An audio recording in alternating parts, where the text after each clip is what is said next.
the controversial episode.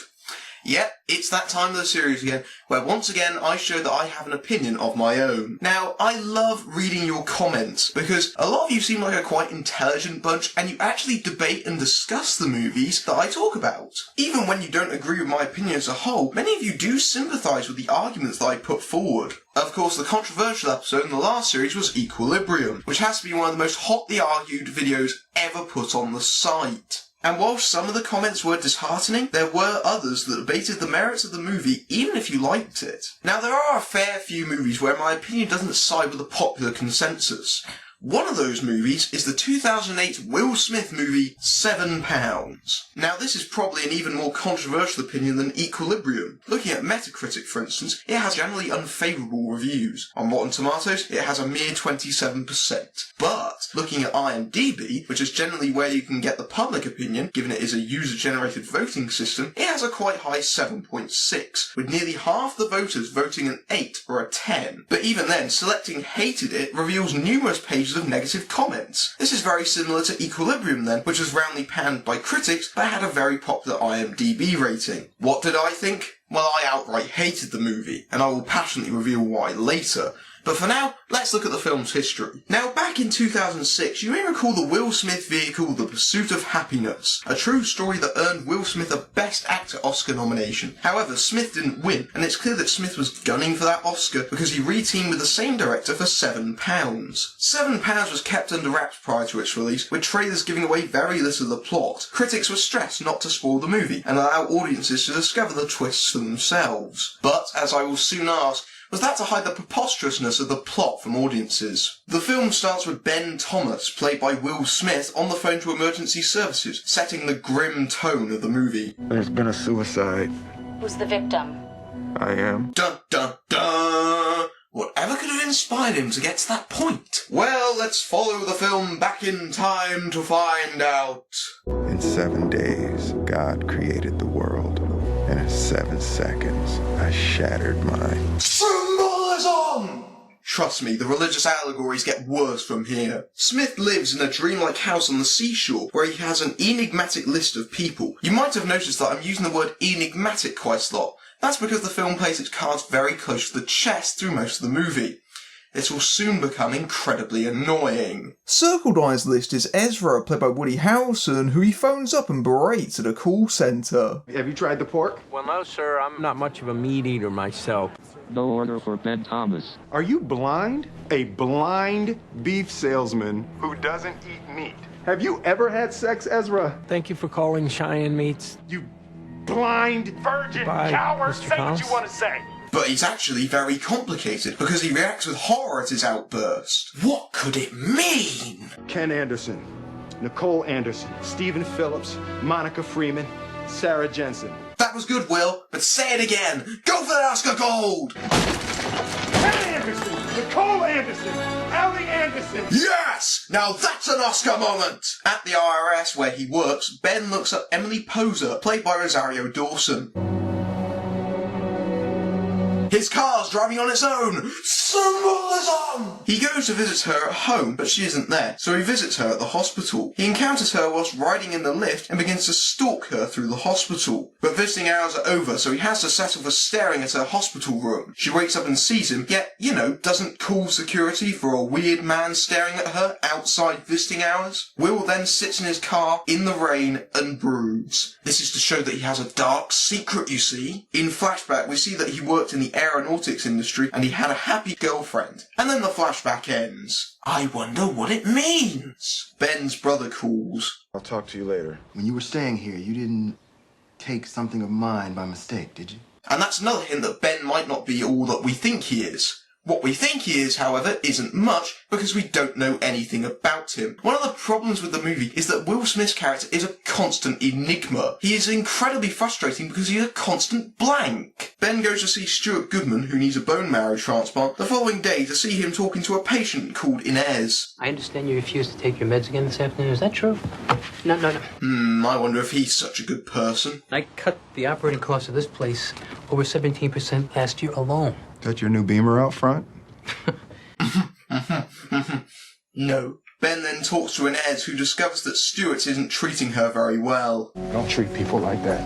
I'm not giving you an extension. Ben! I'm not giving you anything. I almost believe it. Okay, but pushing him into the window, that's assault. Ben then goes to visit his friend Dan, played by Barry Pepper. I'm doing some soul searching, you know?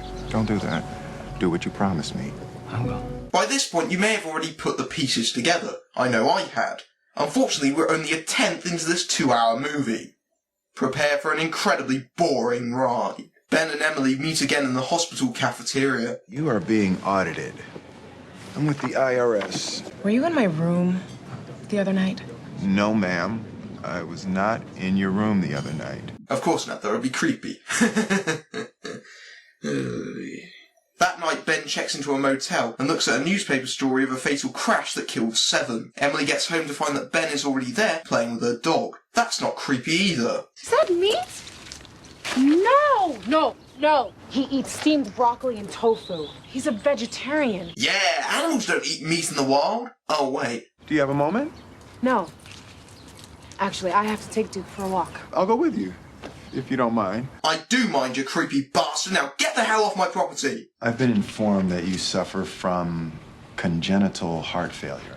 Did you gather that while stalking me at the hospital? No, actually, I got that from my huge list of people that need help. Status 2, which means you're sick enough to be on the national UNOS waiting list, but not sick enough to be admitted into the hospital. So your heart starts to fail quickly and no donor can be located. You're screwed. Well, he certainly phrased that delicately. Is it true that you said you do not believe that you even deserve a heart because your life is unremarkable? Surely she must be asking herself what kind of IRS agent asked this kind of personal shit.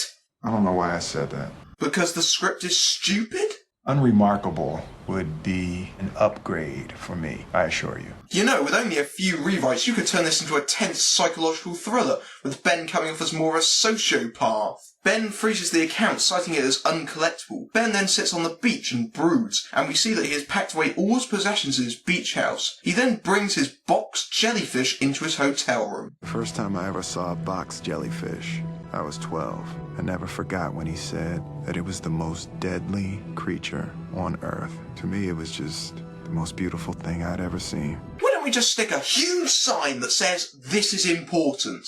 I mean, is there anyone who hasn't guessed what he's going to do and how he's going to do it? That's the problem with opening the film with him on the phone, because it has removed pretty much any mystery the film has, and this is only 30 minutes in. So now we spend the next hour and a half playing the bloody waiting game. Say, how about we get an Oscar clip for Barry Pepper? You think I'm gonna let you down now, don't you? I've known you my whole damn life! Mission accomplished. At Child Services, Ben meets Holly, who looks very pleased to see him. I need a name that needs help, but maybe too proud to ask for a handout. Connie Tepos. Her boyfriend almost killed her last year when she tried to leave. Have you noticed how heavy and overdramatic this movie is? It's almost relentless in its misery. You have the almost constant maudlin music score, Will Smith constantly looking like he's on the verge of tears, and a relentlessly bleak tone. If you find this more than a little manipulative, so do I. So Ben tries to help this terribly abused woman, but she is more than a little suspicious. Estoy bien informado sobre su casa y de tu novio. You said you were from the IRS, but you're lying to me. ¿Qué sabes tú? ¿Quién te mandó aquí? Nadie. Ahora, sálgase de mi casa. Your children are in danger here. Get out of my house now, or I'm gonna call the police. Finally, someone else who finds Ben a little bit worrying. After being kicked out, Ben is called up by his brother. I can't talk right now. No, I need to talk to you immediately. I'll talk to you next week. No. We need to discuss this right now. Notice how Ben keeps shutting his brother out.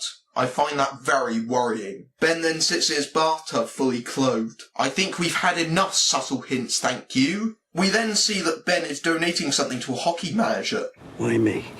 Because you are a good man. What does that actually mean? Isn't that somewhat subjective?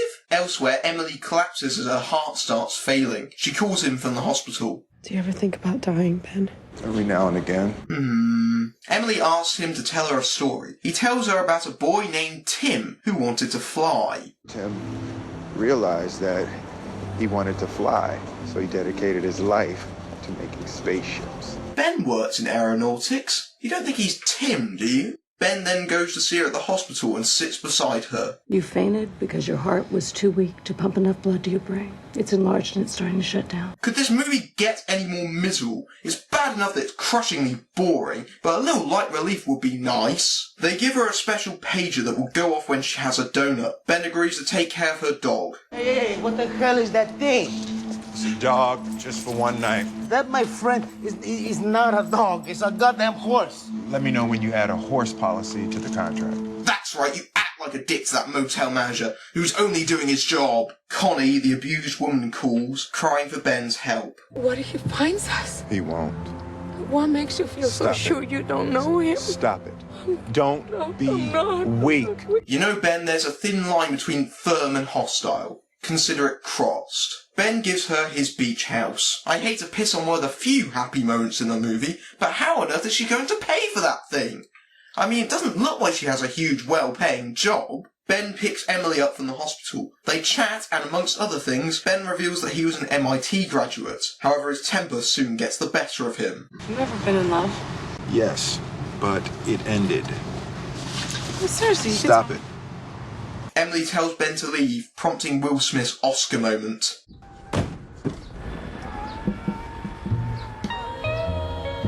That's it, Will, you're going for the Oscar gold! So Ben apologises by trying to de-weed her garden. Apparently that's all Emily needs by way of apology, and she accepts. She shows Ben her printing presses, including one that doesn't work. Just so you know, I used to be really hot. Like, unauditably hot.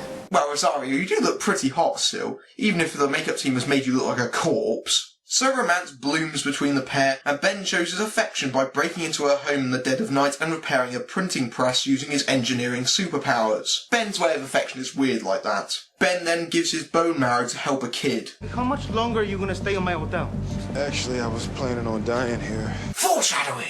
After resting up a few days and being a dick by ignoring all his phone calls, he eventually answers to Emily, who asks him if he wants to come over, which he accepts. Emily treats Ben to a candlelit dinner and romantic sparks fly. He even shows her the fixed machine and gets a full 20 seconds of hardcore snogging action. He goes to the car to get her presents when his brother shows up. How the hell did his brother know he was here? You know they keep a full history of every inquiry a revenue officer makes. Do you understand that? Ben searched numerous names. He could have been with any one of those people. It transpires that Will Smith's character is actually named Tim, since he stole the identity of his IRS agent brother Ben. Yes, our hero caused massive identity theft and impersonated a federal agent, both major felonies. I know Tim is family, but considering he's been doing this for weeks, why didn't Ben get the police involved? Tim resigns his false identity and his brother takes his car keys so he can't go anywhere. Tim goes back inside and tells Emily that he needs to go. I don't want to keep lying to you.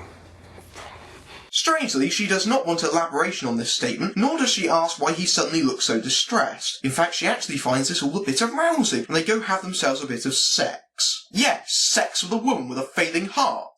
See the problem with that sentence? What if we have children? What if we got married? What makes this conversation reprehensible is what happens directly afterward. This is it, folks. It's time for the reveal. The cards are being played, and the gloves are coming off. Tim waits for Emily to fall asleep, then runs to the hospital to see what are Emily's chances on finding a donor. Do you have any optimism about Emily? When you're looking for a donor with a rare blood type, the odds go way down. Oh, she has a rare blood type.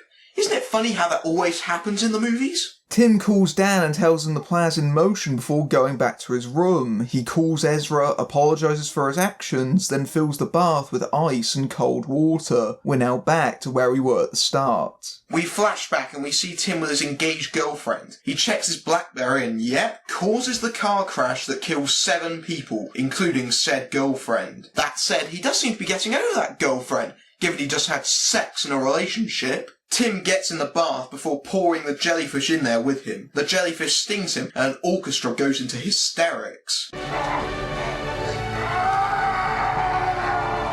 Tim dies from his stings and Emily's pager goes off. That's right, Tim just so happens to have the exact same blood type as Emily. How dramatically convenient. Also note the symbolism! Tim loved Emily so much, he literally gave her his heart. Ew! Creepy! Also, I'm pretty sure jellyfish venom would make his heart pretty much useless. In fact, why did he pick a ludicrously exotic death? As Dan executes Tim's will, Ben discovers Tim's stuff and explains to Emily what Tim was doing. About a year after the accident, I got sick. I got lung cancer, and I needed a double lobe transplant. I must have planted a seed. About 6 months later, he donated the right part of his liver to this woman, Holly. Yep, she sure looks happy that the man she loved, the man who promised her a family, is now dead and she has his heart, a now constant reminder of her grief. What a wonderful gift. In the park, Emily finds Ezra playing piano and now he has sight because Tim gave his eyes to him. Apparently they do whole eye transplants now, since his eyes have gone from blue to brown. And there the film ends with them embracing. Now many people found this movie touching. I didn't.